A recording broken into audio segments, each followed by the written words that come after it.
निर्वाचन आयोग द्वारा जैसे ही सीलबंद लिफाफा राजभवन भेजा गया, झारखंड में राजनीति सरगर्मी भी बढ़ गई। मुख्यमंत्री हेमंत सोरेन की सदस्यता रद्द होने तक की बात भी कही जा रही है। हालांकि राज्यपाल की ओर से अब तक कोई मंतव्य नहीं आया है, लेकिन क्यास यही लगाई जा रही कि माइनिंग लीज मामले में मुख्यमंत्री की विधायकी भी जा सकती है। फिलहाल इस पूरे मामले में जेएमएम ने भी प्रेस कॉन्फ्रेंस बुलाया, मीडिया से बातचीत की। सुप्रियो भट्टाचार्य ने कहा कि निर्वाचन आयोग ने फैसला सीलबंद लिफाफे में भेज दिया गया है। अब जब तक स्थिति स्पष्ट नहीं हो जाती, कुछ भी कहना मुश्किल है। आप सबों का स्वागत है। मैं और मेरे साथी लोकसभा के माननीय सांसद विजय हांसदा जी भी यहाँ पर उपस्थित हैं। आज सुबह से ही हम सबको जिनसे परिचित है, एक राजनीतिक बाचाल के तौर पर जिनकी उपस्थिति झारखंड की राजनीति में है, उनके द्वारा यह बात बताई गई कि राज्यपाल झारखंड के पास चुनाव आयोग का एक सीलबंद लिफाफा आया है। उस लिफाफा में कंटेंट है कि माननीय मुख्यमंत्री हेमंत सोरेन जी का सदस्यता रद्द किया जाए। ये आने के बाद सभी राष्ट्रीय मीडिया और local electronic media, social media ने इस बात को प्रचार करना शुरू कर दिया कि मुख्यमंत्री की सदस्यता रद्द की गई। भारत देश 1950 में आज़ादी के बाद 26 जनवरी 1950 में संविधान को आत्मसात किया था। वो संविधान के साख पर संकट है। इनको अब साबित करना पड़ेगा कि उनको कौन डिक्टेट कर रहा है। आपकी छवि धूमिल करने की कोशिश कर सकते हैं इस वक्त। हमारा छवि कभी धूमिल नहीं होगा, क्योंकि हम जमीन में रहने वाले लोग हैं।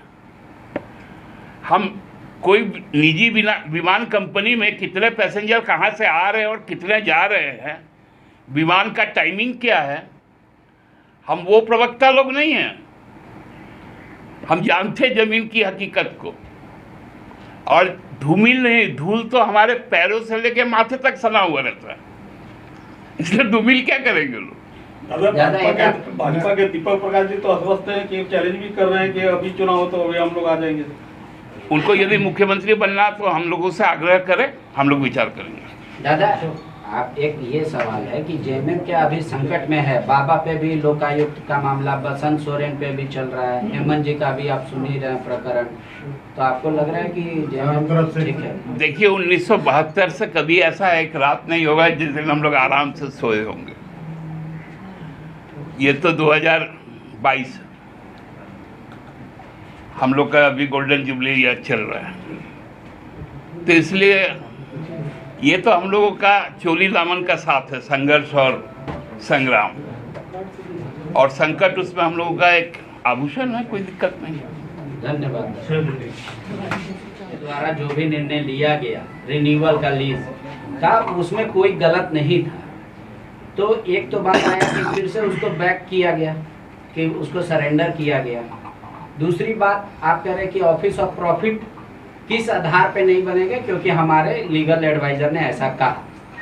तो ये तो कोई जरूरी नहीं है कि जो आपके लीगल एडवाइजर ने कहा वैसा ही सत्य हो। सिर्फ मैं तो कह रहा हूँ कि दोनों ने अपनी अपनी बातें रखी। अब निर्णय तो चुनाव आयोग को लेना है। अब चुनाव आयोग का निर्णय आ जाने दीजिए आधिकारिक तौर पर, उसके बाद जितने सवाल होंगे सब के उत्तर होंगे। अभी जो मुख्यमंत्री का छवि आप बोल रहे हैं कि सांसद विधायक मिलकर ट्विटर खेल के मीडिया वालों ने खराब किया, तो आप कोई उस पर एक्शन लेंगी? पार्टी आपकी लेगी, उनके खिलाफ जाएगी कोर्ट? हमने तो चुनाव आयोग से कहा है कि स्वतः संज्ञान ले, क्योंकि चुनाव आयोग, ये तो विचित्र स्थिति यहाँ पर उत्पन्न हुई। एक विधायक जी के खिलाफ शिकायत गई तो वो शिकायत ही वापस आ गई, और बाकी शिकायतों पर जांच चलती है। अब इलेक्शन कमीशन ऑफ इंडिया, जो सबसे हम लोगों के लिए, लोकतंत्र के लिए जो सबसे पवित्र जगह है, वो यदि आज सवाल के घेरे में है, तो ये उनका दायित्व है कि उनको अपनी जो संवैधानिकता है, अपना जो सुप्रीम अथॉरिटी है, उसको बनाए रखें। दादा, चुनाव आयोग संज्ञान लेगा आपको लग रहा है? अगर नहीं लेगा तो क्या करेंगे? संज्ञान नहीं लेगा तो हमारे पास भी कई विकल्प है, हम उस तरफ भी जाएंगे। दादा, 2019 में आपको गद्दी तक चुनाव आयोग ले आया करा के। 2 साल में क्या आप कह रहे हैं चुनाव आयोग एक आंख में काजल और एक आंख में सुरमा लगा रहा है, जैसे समरीलाल का आपने उदाहरण दिया कि उनका काजल? नहीं, देखिए, चुनाव आयोग केवल 2019 में हमको मदद नहीं किया, बाकी चारों उपचुनाव में भी चुनाव आयोग हमको मदद किया। मदद इन द सेंस कि चुनाव करवाया, लोगों का आशीर्वाद हमको मिला, फेयर कराया, फेयर हुआ। तो विश्वास क्यों डिग गया है जेएमएम का? नहीं, विश्वास आज इसलिए डिगा कि चुनाव आयोग का अभी तक कोई खंडन नहीं आया सांसद के वक्तव्य पर। सांसद पे केस करेंगे दादा आप लोग, मानहानि का किसी तरीके से? अब तो वो क्या विकल्प है हम लोग के पास, वो एक्सप्लोर करेंगे। क्योंकि दादा वो कंटिन्यू ऐसा ट्वीट कर रहे हैं, जेएमएम के पीछे पड़े हुए हैं। ईडी किसी और को नहीं पता होगा। विधायक हैं और भी कई नेता हैं जिन्होंने पहले ही ट्वीट करके बताया कि इतने साल का डिबार हो रहा है, इतने ये सदस्यता जारी। पार्टी सबके खिलाफ एग्रेशन रखती है। निश्चित तौर पे देखिए, एक माननीय विधायक ने तो उस पर पहले तो कहा कि 3 साल के लिए डिबार भी होगा, फिर उन्हीं का एक और ट्वीट आया कि उनको सर्वोच्च न्यायालय जाना चाहिए। आजकल तो लगता है कि झारखंड मुक्ति मोर्चा शिवालय का घंटा बन गया कि जो भी आता है बजा के चल जाता है। उनको हम कहना चाहते, सलाह देना चाहते कि हम संघर्ष के द्वारा इस राज्य को लेकर आए, और इस राज्य के संचालन के लिए हमें सबके सुझाव चाहिए, लेकिन निर्देशन नहीं चाहिए। हम जानते हैं अपने कमिटमेंट को, हम उस कमिटमेंट को डिलीवर करना भी जानते हैं। दादा, अगर ऐसी परिस्थिति आई, सदस्यता चाहती है, तो कोई विकल्प है आपके पास? कोई नाम? राजनीतिक विकल्पों का ही नाम है।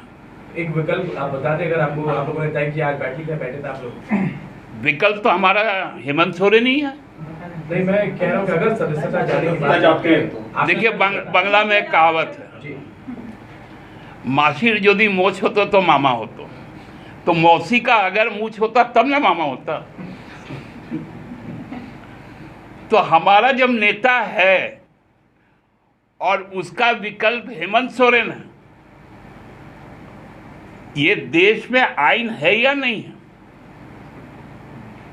हम आइन के तहत ही चलेंगे, और पूरे मजबूती के साथ हेमंत सोरेन जी की सरकार चल रही है।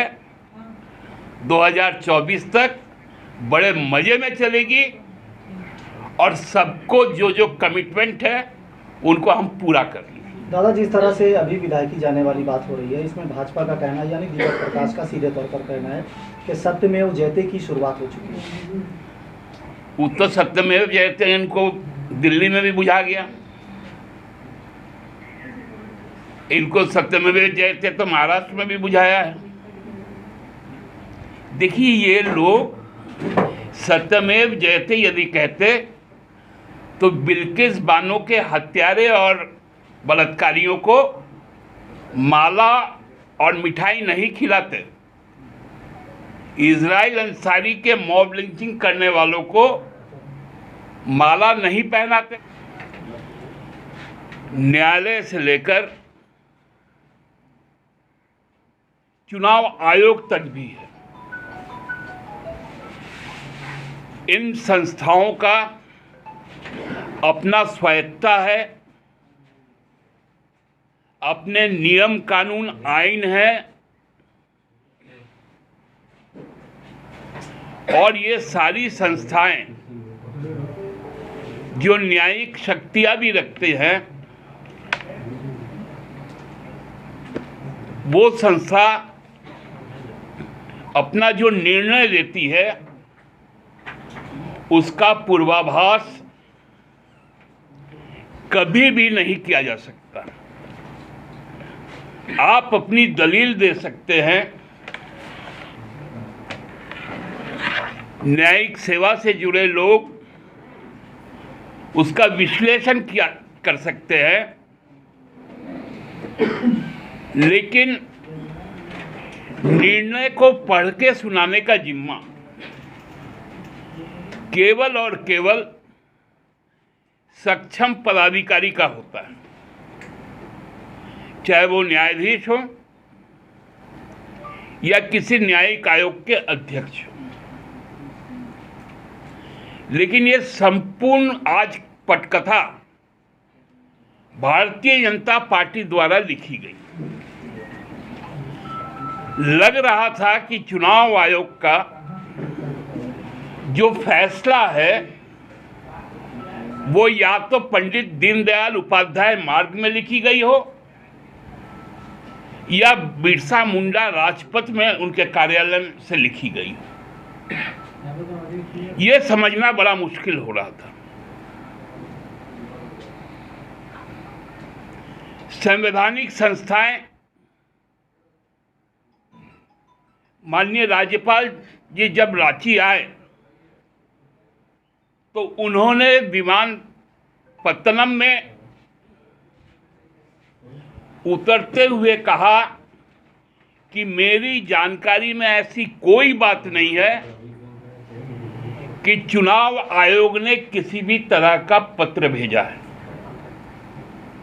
ये मीडिया के सामने उनका वक्तव्य है।